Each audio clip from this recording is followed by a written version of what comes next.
ngeen jëf mbokki internet yu ñuy suivre seen site d'information Sénégal 7 ginnaaw bi leen nuyoo bu baax di leen ziar di leen jox seen wàccuwaay di am mbégte bu rëy ak kontaante tey ñu ñëw fa ci leen defal un spécial débriefing de la défaite amère du Sénégal face à Norvège. 2 défaites d'affilée pour les protégés de Pape Bouna Thiaw ñu war cee ànd ak avec le grand consultant notre consultant maison muy doyen Assane Sène bi nga xamante ne actuellement moo ngi depuis Paris pour mu mun ñoo defal faram-fàcceel ñu li nga xamante ne moom mooy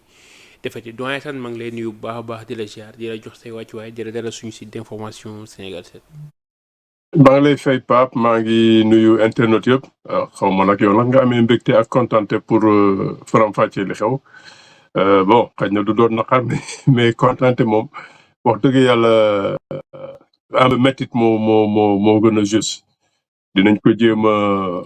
faram-fàccee xool ba xam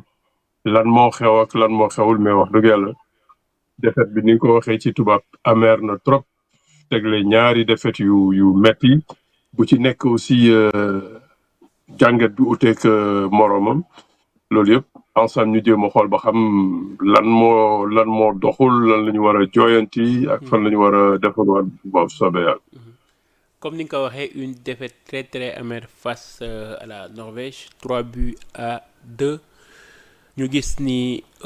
début match bi am na ay signal yu am mais on avait un très très bon Edouard Mendy bi nga xamante ni il a sauvé les meubles à 2 reprises ñu gis alerte yi premier but 3 buts boo xoolee yëpp erreur de Kalidou Koulibaly premier but Kalidou deuxième but Kalidou est-ce que le coach Pape Thiaw war woon teel a jël ay responsabilités am teel a génne ki nga xamante ne moom mooy Kalidou Koulibaly parce que Kalidou Koulibaly il a montré vraiment ses limites si match bi. waaw xam nga Pape coaching moom yenn saa yi comme ni ko adage bi di waxee en général un coach il meurt avec ses idées. Bon, Pape a voulu aller dans ses idées, dans ses certitudes, mais malheureusement ces certitudes l'ont détruit, yóbbu nañ ko fu mu xamul parce que bi ñu boo dellusee tout rek ci composition d'équipe bi mooy wane ne Pape moom la mu gëm ak ña mu gëm na leen malgré li am après France coow li ci topp yëpp ça aussi c'est bon c'est un mérite il faut que nga mun a am sa courage wu dem ci sa gëm-gëm dem na ci gëm-gëmam nag tey gëm-gëmam notamment son patron son capitaine parce que tam pa Ibrahima football du fenn football dafa am loo xam ne mënul jaas il faut que football nga compétitif il faut que football nga pare il faut que football sa yaram ak say tànk yëpp pare mais déjà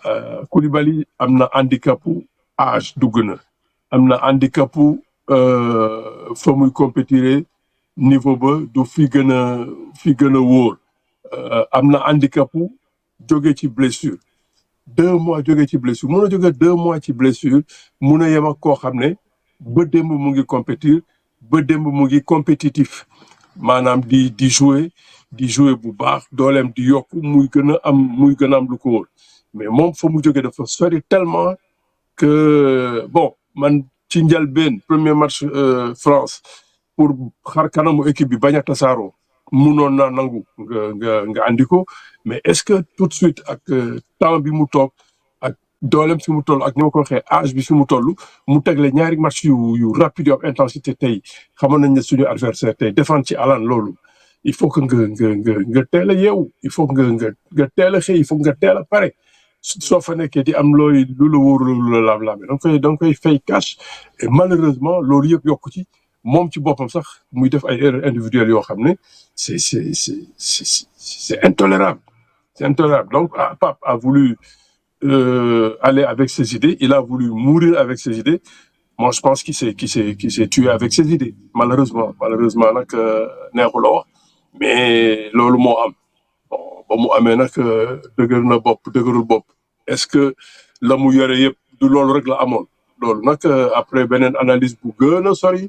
bu ñu jógee ci lii ba def évaluation bu rëy moo ñu koy mën a wax mais li wóor daal mooy ci lu factuel li nga xam ne fait yi wane nañ ko la mu gëmoon du lu baax. est-ce que bañ gisee li nga xamante ne moom la 11 départ dévoilé par le coach Pape Bouna Thiaw mu mettraat ñi nga xamante ne moom mooy 11 hommes yi nga xamante ne moom la tegoon contre France est-ce que ba nga gisee 11 bi d'accord nga ak le coach Pape Thiaw. Pape bi mooy li ma lay wax bi ma gisee 11 bi nee naa ah Pape am na lu mu gëm am na gëm-gëmam et dégluwul la ñuy wax bon c'est vrai aussi que munoo déglu ñëpp munoo déglu réseau yi munoo déglu grand place yi munoo déglu mbedd bi bon pour moom xëj na am na lu mu bugg a protéger buggul tasaare équipe am parce que tout de suite bu defee ñeenti changement yu radical am na ñoo xam ne da ngeen di seen bopp jiixi jaaxa notamment ku mel ni Ismaïla Sarr mi dugal ñaari but mu delloosi ko reconfirmer ko delloosi 11 am yëpp loo mënti wax 11 am encore une fois pendant 40 minutes sur le plan organisationnel c'était bien mais dafa am leneen loo xam ne tey daf ñu war a delloo nag fu sori ci analyse bi su fekkee ne dem nañu ci jàngat boo xam ne toujours rek bañ a dem ak émotion bañ a dem ak énervement dafa am loo xam ne tey Pa Ibrahima défaite bi war jàngal nañu lu bëri man gis naa ay yenn lacunes yoo xam ne est-ce que sax ñun fi ñu toll suñu niveau bi waruñu ko xoolaat j'ai l'impression que ñun dañu jógee CAN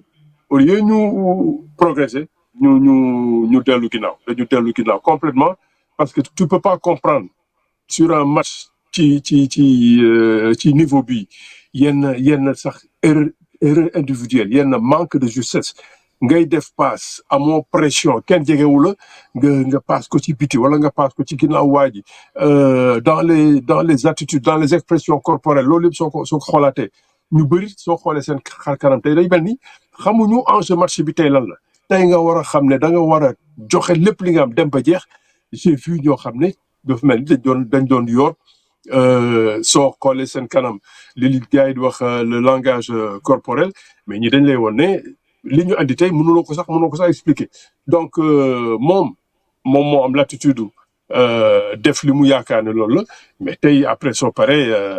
yow yaay wëlbati ko tamit xool sa bopp li nga def naka la j'ai pas mal de joueurs te xàmmewuma leen ci espèce de détermination ci engagement j'ai pas reconnu boo xoolee Noël Assane bu ñu ñëwee ci statistiques yi Sénégal mooy am 58% de possession de balle. Norvège mooy am 42 kon dalay firndeel ñun ñoo am li nga xamante ne moom mooy la possession mais une domination stérile ñun ñooy am 16 tirs Norvège mi ngi am 13 tirs te boo xoolee moo ngi am 13 tirs enquête dugal na 3 buts. Ouais. Non gis comme ni ma la wax première période bi jusqu'à la 40e minute jusqu'à la 42e minute on contrôle le match soo gisee Haaland sax mu ngi commencé jaaxle mu ngi commencé bëgg voilà am lu ko metti parce que mënul jot bal bi mënul ñëw ci moom mais après ñun bal bi suñ ko amee nag Pa Ibrahima soo gisee ci dernier tiers bi am na benn mode de course ci course yi ci déplacement yi ci détermination yi ngay tu peux pas comprendre foofu nag la ñu wane ay lacunes ay maladresse Nicolas Jackson presque benn manque d'envie boo xam ne mënuma ko xàmmee suñu ñëwee ci foofu nga xam ne dafa war a gaaw dafa war a précis dafa war a am vitesse d'exécution foofu nag la ñuy wane ne ñun on a beaucoup de limites loolu moo tax ma ne jàngat bi warul yem rek ci xool gagné nañ ñu tey lii buñ ci génnee fa ñu jógee ak fi ñu yëg si tey war nañu mën a étudier waat bu baax lan moo tax progression bi ñu amoon ak ascension bi ñu doon def ñu dellu si tu vois un Pape Gueye qui manque de rythme jamais il n'a pu accélérer le jeu yokk élever ay vitesse de course am encore une fois je reviens ci Nicolas Jackson ces déplacements ces duels fi ñu koy soxla pour mu ñëw ñu ut ci moom appui il est toujours battu parce que dans son attitude tu ne comprends pas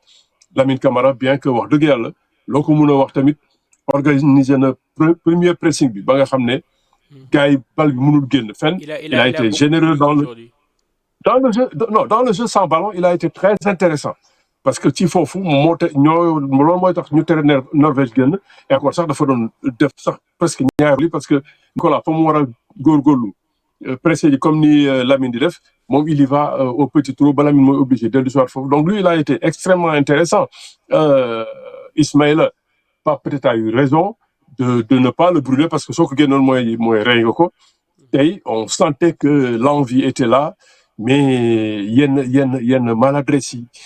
Crépin tu es à 5 mètres tu dois faire la passe à Ismaïla ñaari yoon ñetti yoon ku nekk ci sa wet amoo sax ku la pressé passe bu yomb passe bi du yegsi après là tu peux pas l'expliquer donc soo boolee ci loolu nag erreur individuelle yi ñëw tout de suite un peu avant la fin de la première période ñu dellu si à l'entrée de la première période parce que foofu aussi comme tu dis manque de forme physique bu Kalidou dafa feeñ même ci passe bi le gars il choisit même de faire la passe là où il y a quelqu'un qui peut couper la passe mais bon la passe arrive parce que il n'a plus les armes, il n'a plus les arguments. Ça nous ramène aussi toujours à dire que l'entraîneur a voulu maintenir ses idées, maintenir ses hommes, ben ça lui a valu d'être Mais doyen Assane, d'être est-ce que complètement le changement de Kalidou Koulibaly n'est pas aussi tardif? non, déjà sax foofu moom soo yegsee ci foofu pas vraiment benn moment Pape Thiaw sax le match bi moom daf ko réer complètement les changements man honnêtement benn peut-être laa ci mën a expliquer wu mooy entrée Ibrahima Mbaye tu amènes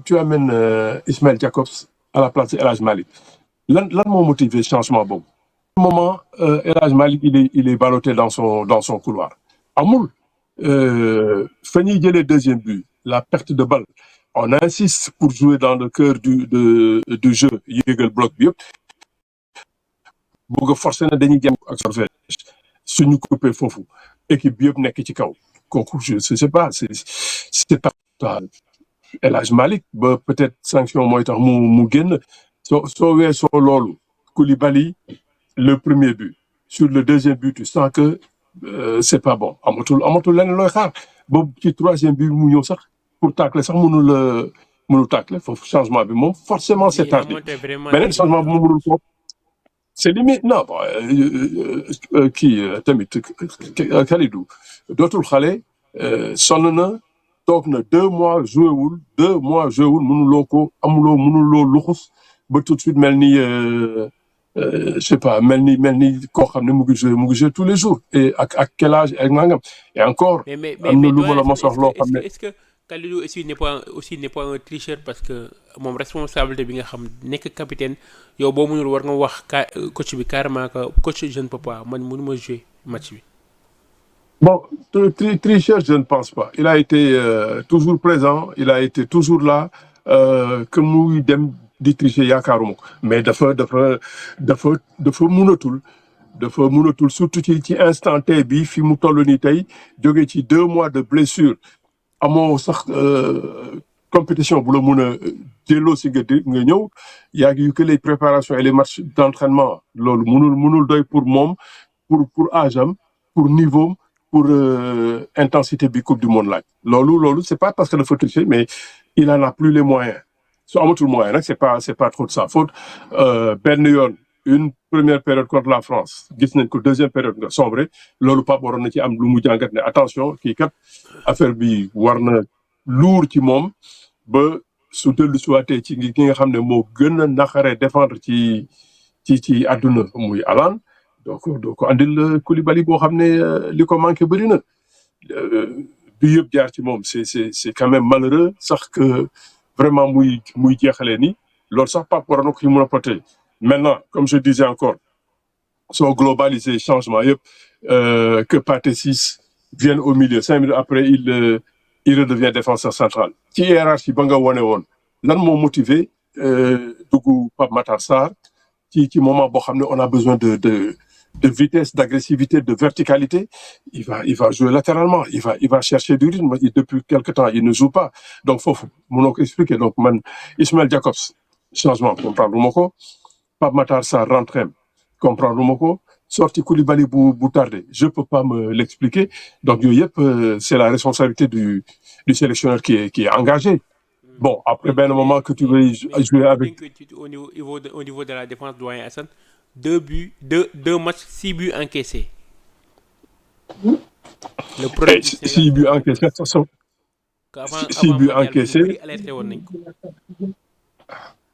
mais surtout tey les buts qu'on encaisse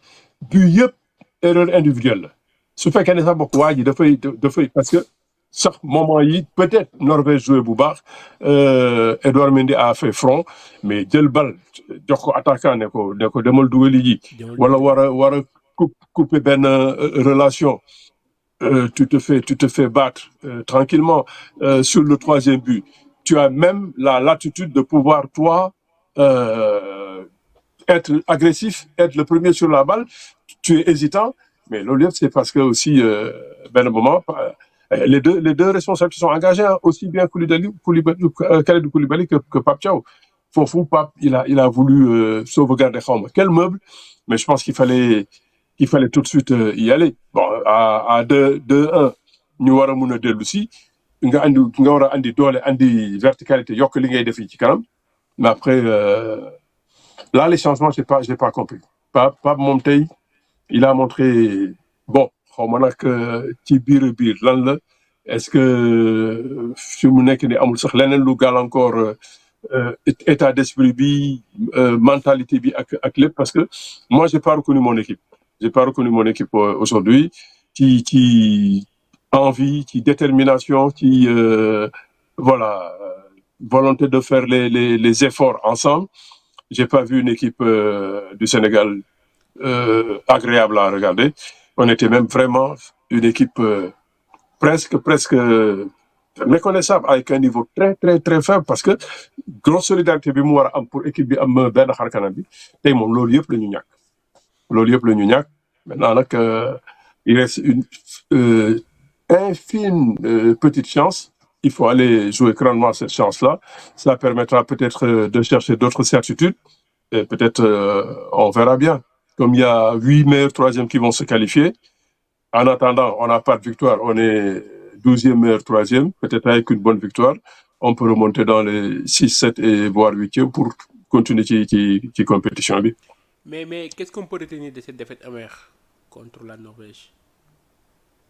Comme je t'ai dit à l'entame, on doit tirer beaucoup d'enseignements. Défaite bi moom daf ñu delloo si ci beneen niveau. Ça a montré que ban keroog bi ma ne j'étais rassuré ci première période contre France parce qu'on a montré qu'on avait le niveau du mondial. Tey moom on a montré qu'on est très très très loin du niveau de cette compétition. Il y a eu des manquements collectifs, individuels. Lépp soo ko cumulé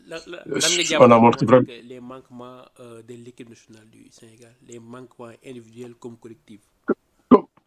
Individuel, j'ai pas compris benn manque de détermination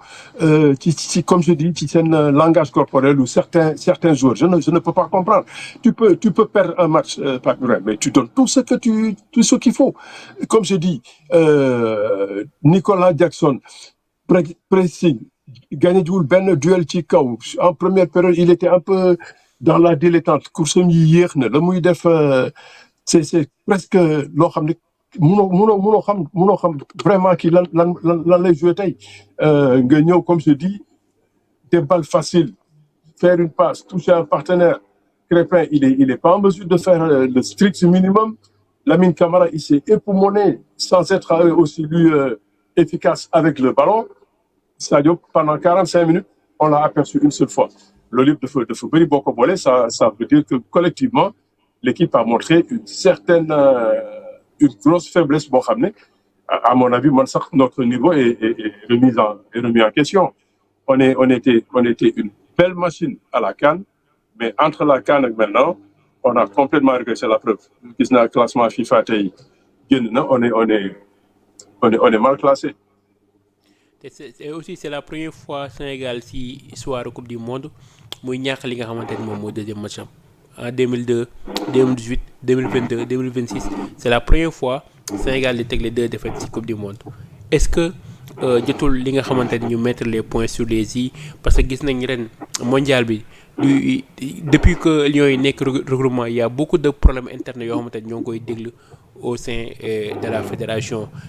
avec li nga xamante ni moom mooy contrat de Pape Thiaw yaa ngi gis ay problème alimentation est-ce que loolu tamit du jouer li nga xamante ne moom mooy si mentalité joueur yi. Mais absolument, absolument. Des jouer ci lépp, des jouer ci environnement bi. Le foot, ça se joue pas seulement que dans le rectangle vert. Lépp dafa war a yemb, lépp war a jaar yoon. Mais li ma ci déranger rek mooy lii dafay loo xam ne weesu woon nañ ko. Su doon sax boo moment yi nga xam ne dañuy apprentissage lañu nekk mais dépassé woon nañu fi yàgg na.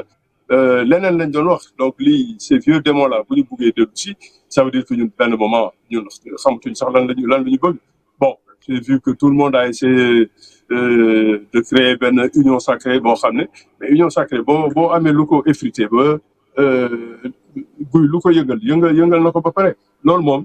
lu waroon ñàkk la li waroon nañ ko weesu wax dëgg yàlla ñi fi jiitu liggéeyoon nañ liggéey bu mucc ayib boo ba nga xam ne détails yi moom bokkatul woon ci sélection Sénégal feneen lañ ko doon dégg mais bu ñu toogee ba à quelques jours du match yooyu di génn ñu appelé le tir kii di weddi kii di xulo ça veut dire que benn moment am na loo xam ne teguwul ci na mu war a tegoo te su jaarul yoon rek tu le payes cash. Au niveau Pa Ibrahima tout détail yëpp ay compter lépp ay compter sa environnement say déplacement lépp li extra football li ci nekk il faut que lépp huilé pour après boo yeggee ci terrain bi la ngay def mun a ñëw mais loolu bu duggee coow am fii leneen déstabiliser leen tuuti ngeen bëgg ko ngeen bañ ko ala kulli àlli bu ñëwee day fay ça nag on est en train de le payer et encore une fois je souhaite vraiment que ñu am chance mun a continuer ak tuuti parce que su demaatee nii on aura fait un recul de 20 ans en arrière te loolu moom wax dëgg yàlla je pense que romboon nañ ko quoi loolu moom ciy gën a métti man. La réaction la nga mën a jàpp si réaction Pape Thiaw après défaite bi mu ne ça fait mal on avait bien préparé ce match pour prendre les 3 points maintenant on l'a perdu il faut féliciter l'équipe de la Norvège il nous manquait juste tout un petit peu le football c'est des détails c'est à nous de nous apprendre encore il nous reste un match on va le jouer à fond et espérer derrière pour pouvoir si on peut se qualifier. Ouais, mais ça c'est la communication loolu rek la mun a wax. loolu mun a wax mais j'espère seulement que même bu demee ba toogaat ak staffam ak ñoomu recruter yëpp dinañ ko analyser bu baax ba xam bon qu'est-ce qui n'a pas donné bu ñu weesoo environnement weesu yenn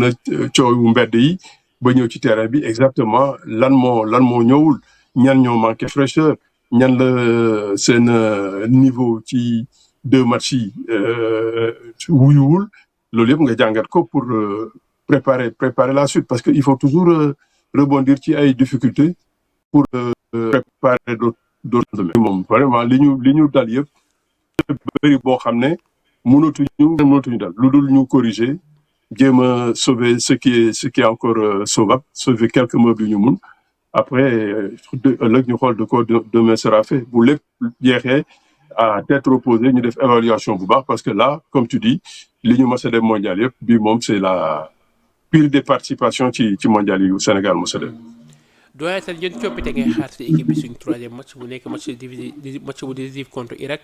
parce que tey si match bi am nga ay joueurs yoo xamante ne dugg nañu en 2e mi-temps wane seen bopp ku ci mel ni Pathé Ciss gis nañ mu jouer comme numéro 6 y a un moment donné du match mu ñëw reculer comme axe défenseur central.